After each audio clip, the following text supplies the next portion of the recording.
So this is just an update to yesterday's piece on the threat narrative. And I just wanted to talk about the uses and abuses of the threat narrative to sort of clarify what a threat narrative is and what it can be used for. So I was out with a male friend of mine one day, and he lives in a small town. So he quite often, meets up with female relatives within that small town. And we were just shopping, and I was just standing back and observing his interactions. So he meets up with his sister, and his sister just starts to go off on him about him not visiting her, and how he should be visiting her, and why doesn't he visit her, and where has he been? Like, he's in his own little hole in the ground, and he never visits, just a huge freaking guilt trip about not visiting her.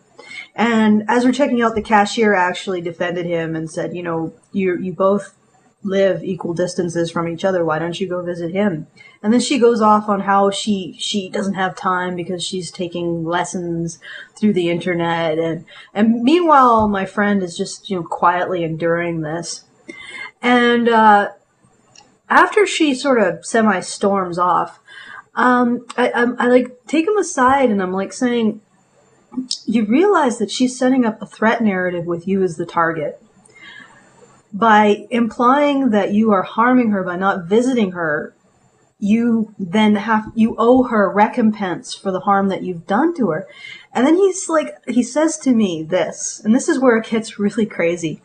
The last time I was at her house, I fixed up her computer and set her up with this online classes that she's using she referenced when she said she didn't have time to come visit him, so he had to come visit her.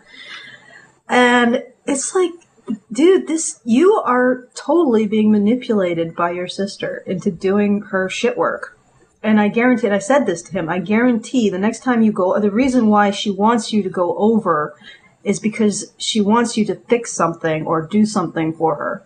But that's what's happening here. The sister is creating a threat narrative with the brother as a target. He owes her because he's victimized her by not visiting her. And when he does visit, what is he going to have to do? He's going to have to make up for his victimization of her. That's how you use a threat narrative to get people to do shit for you. Even in a situation where this particular guy should have turned around and said, lady, the last time I was at your house, I had to do work for you. I fixed that computer you were actually learning on. And that didn't occur to him. It doesn't occur to a lot of guys when they're targets of threat narratives. And so the second one, which was really funny that it was hot on the heels of the first one, we go to a different store, and I'm just there to hang out. I am the neutral third party sort of hovering behind all of this. And this guy's mother comes over, and she starts talking about how they have sort of a slough that floods, and they need to get sandbags from the government, but the government will only give them the actual bags. It won't put the sand in them. And so she's talking about how she has all these bags that she got to fill with sand, and the government won't help, and they're just, they're frail and old. His mother and his father, they can't do it themselves, and it's going to be so hard and difficult. And then after she's done, we walk away again, and I said, dude, threat narrative again. And he didn't get that one quite as quickly, because the previous threat narrative had him as the villain. But this particular threat narrative cast him as the hero, potentially about to become the villain. His mother set herself up as a victim of the government's negligence, that her son would have to step in and help to prevent her from being hurt further. And if he doesn't do it, then he becomes a villain. And so in one day, we had this guy cast as the villain who had to make up for his villainy towards the victim of his villainy with his sister, and as the hero about to become a villain if he doesn't step in and do something with his mother. And it's like, You know, and his mother is probably going to be the more successful one. I guarantee that he's at some point going to be filling those sandbags. And the reason why she is more successful is because she didn't immediately jump to casting him as the villain. She cast something other as the villain and presented herself as the victim. And he will ride in to save her and fill those sandbags.